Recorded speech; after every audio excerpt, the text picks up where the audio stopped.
So Swamp Things, episode 3, He Speaks, packs a good punch because we got into the mind of Swamp Thing a lot more this episode. We learned a bit more about what the heck is going on with that creepy stuff with Shauna, and there's quite a bit of setups with Shady, well, who I like to call Shady Avery now. So let's break down episode 3, He Speaks.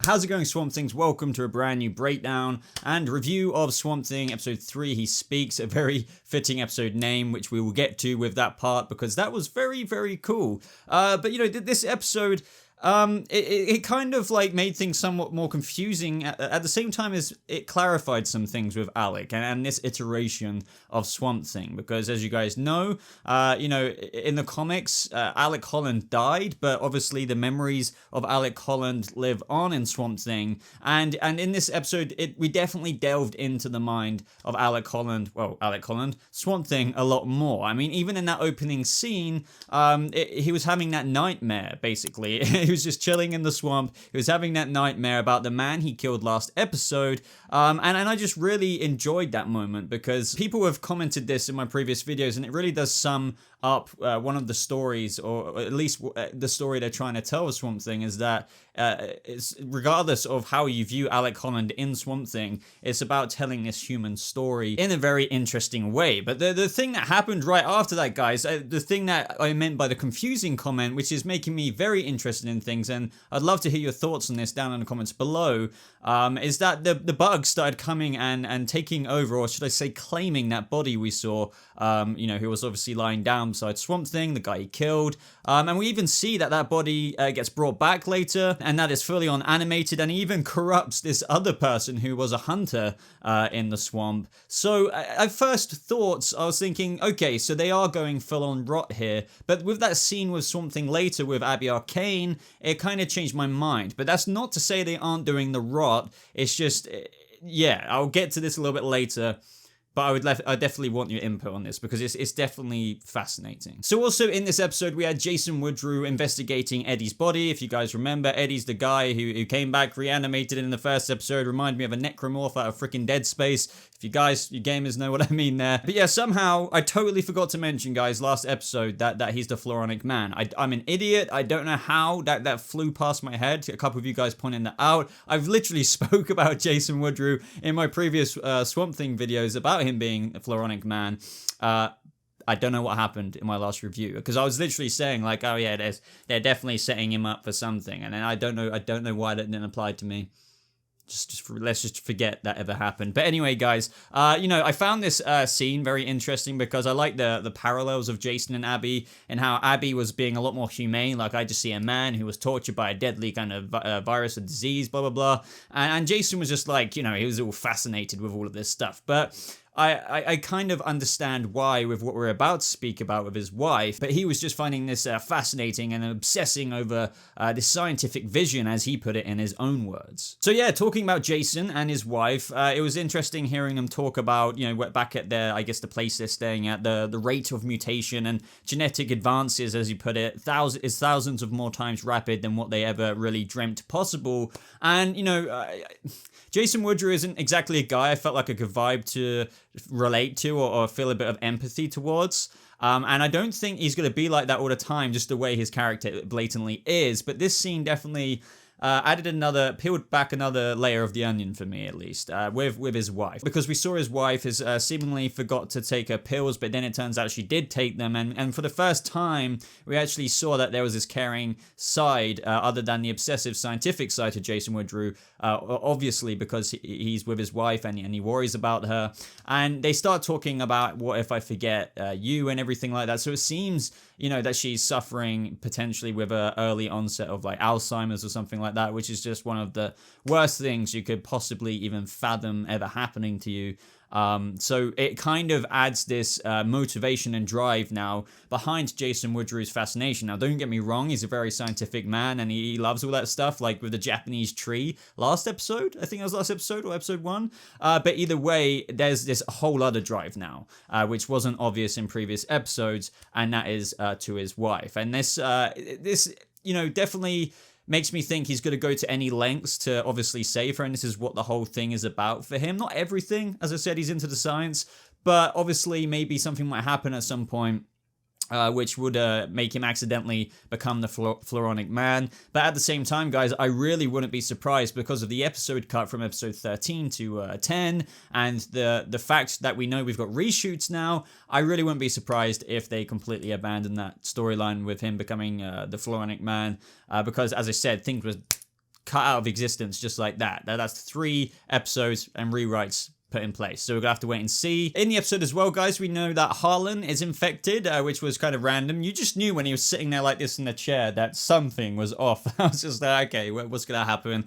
I don't know how Crystal Reed could just like walk out of there, because immediately after that scene, you just saw her walking to get on the little skiffy kind of boat to go into Alex's lab. It did kind of make me laugh a bit, because I thought in the real world, and I'm not gonna get too nitpicky here, but like, you know, they would have had to quarantine her, make sure she had no infection. And this brings up something I wanted to speak about anyway in relation to previous videos. People were like, oh yeah, let's all go into the swamp. A lot of people criticizing, saying, oh, and nobody gets the virus. I don't think it works like that. I feel like what they did in this episode with her, you would have to assume behind the scenes they gave her the all clear, and that's the comic book logic, and you have to cut a bit of slack maybe, you know, because it might ruin the pacing and stuff if we just saw quarantine scenes of her. But I definitely want to defend the points of people saying about the show, not the points of the people, but like they're saying that the show isn't making sense in terms of why the other people like Crystal Reed are already infected. Well, they did make it very clear that the swamp, you know, from Swamp Thing himself, it's not attacking but fighting back, or not fighting but fighting back. So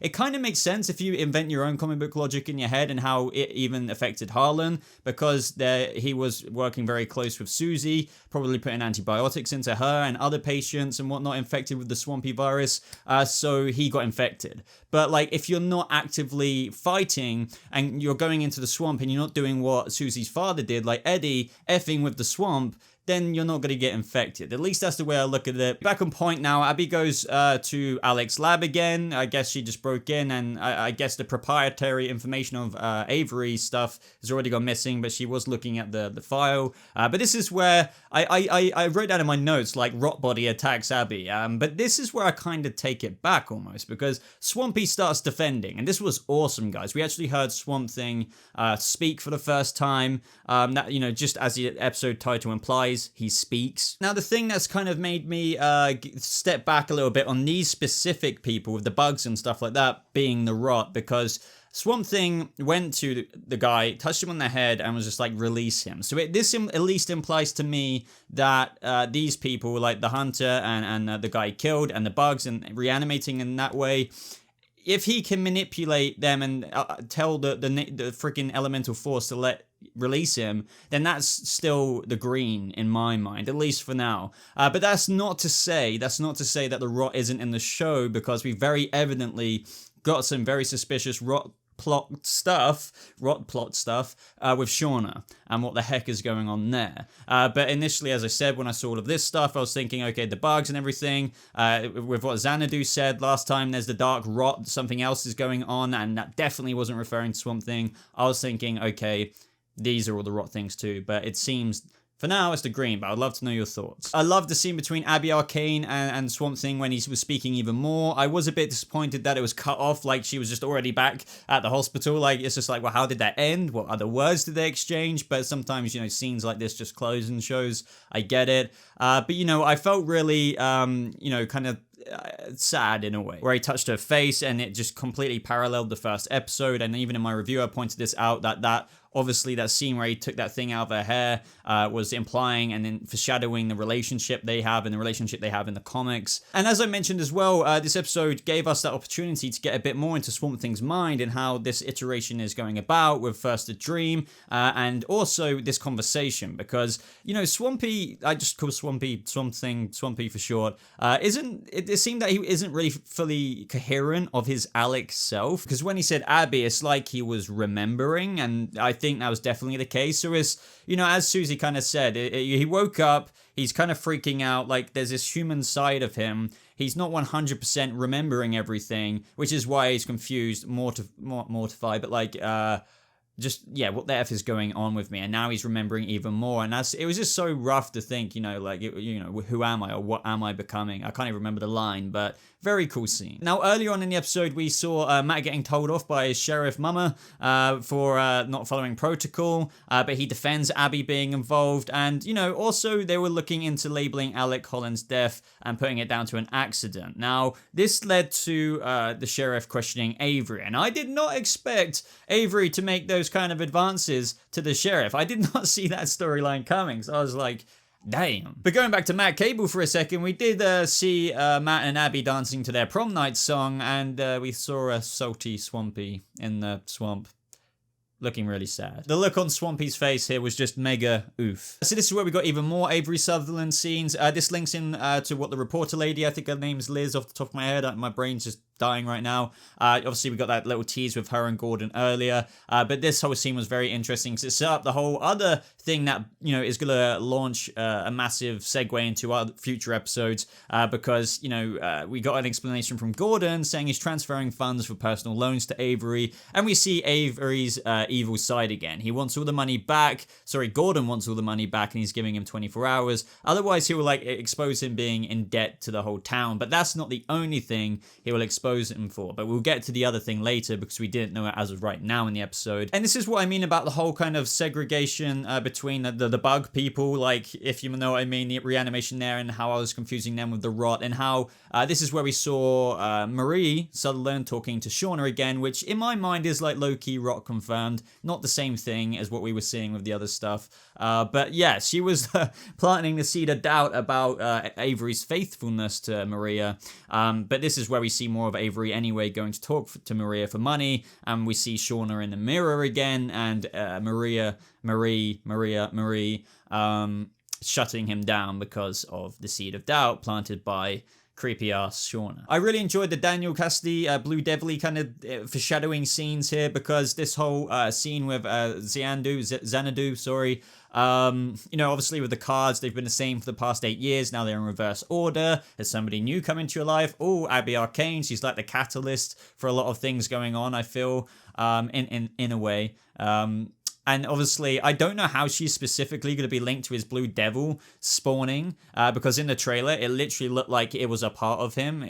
So I'm fascinated and excited for Daniel's character, even though I don't think this is going to go down like, oh, a genie in a bottle, please give me some superhero powers. It's going to be probably, with this show, a lot more horrific in origin in this iteration. Oh, and this point, guys, of course, we can't forget that Liz, is her name Liz? I do apologize, my brain goes dead sometimes, but her girlfriend, the reporter lady's girlfriend, was sent on the mission to find any debris from Alec Holland's boat, and lo and behold, she found a part of it with the bullets in it. As we all know, that's how, he got shot, and that's how he initially kind of died from the mysterious person in the swamp. But this is where, guys, we get Gordon, and this all links in a second to the reporter lady's girlfriend finding the bullet. Gordon returns home and finds shady Avery. He gets hit by him, and this is where he threatens to expose him for the conclave, which is, I was just like, oh, the conclave. So it wasn't just you being like announced to the town that this rich ass man is in debt.